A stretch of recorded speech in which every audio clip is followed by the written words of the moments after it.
Assalamualaikum, perkenalkan saya Marsha Safa Amanda dengan NIM akhir 150.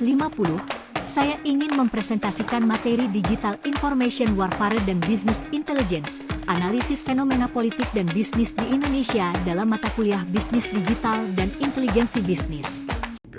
Bismillahirrahmanirrahim. Assalamualaikum warahmatullahi wabarakatuh.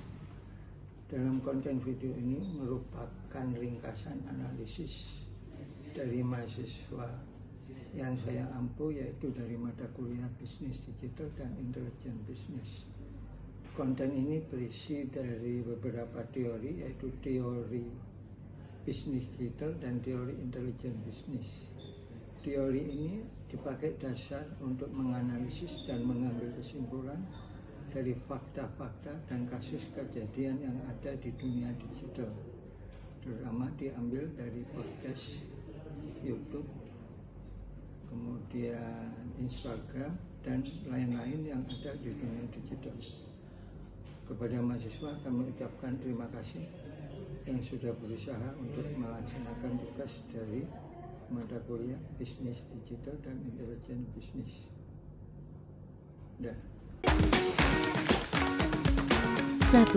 Data analitik dalam krisis manajemen. Kasus demonstrasi September tahun 2025.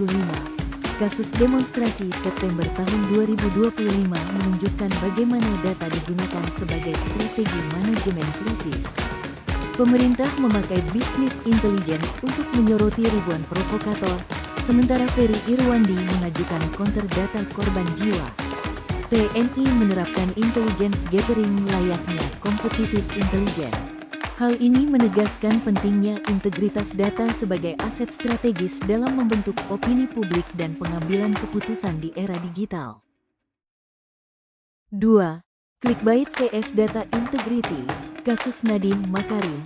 Kasus ini menggambarkan strategi clickbait melalui judul sensasional, geger Nadiem tersangka, sebelum adanya penetapan resmi.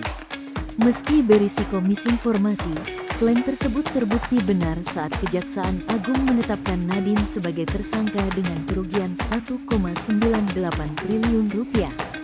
Peristiwa ini menunjukkan adanya trade-off antara kecepatan publikasi konten dengan verifikasi data yang sangat menentukan kredibilitas jangka panjang bisnis digital. Ketiga, digital opinion mining dan buzzer strategi. Kritik Ferry Irwandi. Ferry Irwandi mengkritik peran buzzer sebagai alat propaganda digital yang membentuk persepsi publik layaknya targeted marketing campaign. Fenomena ini menunjukkan opini dan narasi diperlakukan sebagai aset strategis untuk memengaruhi keputusan dengan citra politik sebagai produk. Namun, kritik Ferry kurang didukung data empiris. Pelajarannya, perlu membedakan narasi populer dari fakta terukur agar analisis tidak menyesatkan. Keempat, political framing dan authority-based messaging. Kritik Gatot Nurmantio. Gatot Nurmantio menggunakan otoritasnya sebagai mantan Panglima TNI untuk menentang wacana darurat militer, mengandalkan retorika dan kredibilitas pribadi ketimbang data empiris. Hal ini mencerminkan kekuatan influencer marketing dalam politik serta pertarungan narasi di ruang digital. Pembelajaran utamanya ialah pentingnya menyeimbangkan otoritas personal dengan analisis berbasis data demi komunikasi krisis yang kredibel. Kelima, moral data interpretation.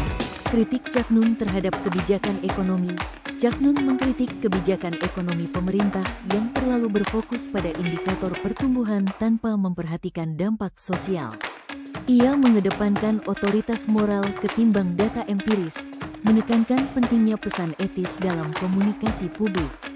Kasus ini menunjukkan bahwa pengambilan keputusan berkelanjutan memerlukan integrasi antara data kuantitatif dan kesadaran sosial demi kredibilitas jangka panjang. Keenam, mindset transformation dalam bisnis performance. Materi ini menekankan bahwa keberhasilan bisnis tidak hanya ditentukan keterampilan teknis, tetapi juga pola pikir dalam menghadapi tantangan. Growth mindset, sikap positif, serta kemampuan belajar dari kegagalan menjadi strategi penting untuk perkembangan bisnis. Namun, konten ini masih minim bukti empiris dan studi kasus, sehingga pesan lebih bersifat motivasional daripada berbasis data. Ketujuh, UMKM Digital Transformation, Financial System dan Marketing Innovation. Transformasi digital UMKM menekankan pentingnya pencatatan keuangan sistematis sebagai dasar evaluasi profitabilitas dan pengambilan keputusan investasi. Selain itu, pemanfaatan strategi pemasaran digital yang hemat biaya dapat meningkatkan ROI meski dengan anggaran terbatas.